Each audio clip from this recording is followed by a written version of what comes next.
Еске кіре беріс жердегі жайылып тұрған екі құртты білдірмей алып, соны талғажа еттім. Мен әке, сен айтқандай барлығын орындап жүрмін ғой. Неге мені жат біреудей көреді? Мен оның жақын туысымын ғой. Үлкенге құрмет. Шаяхмет Құсайынұлы, ұрпағым саған аманат. Есігімнен кіргенім, асы жайлау жүргенім, алтындап киген бабамды өсіріп бақтап тірледім. Іле Алатау сүйіптім, көркі қыз бен жігітім. Күн шапақ шықса тауымнан, жадырап, жайнап күліппін. Марал, ешкі сілеусің, тауда қыран тілерсің.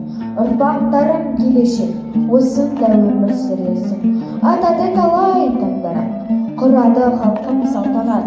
Қадірле сыйла жерімді, ұрпағым саған аманат.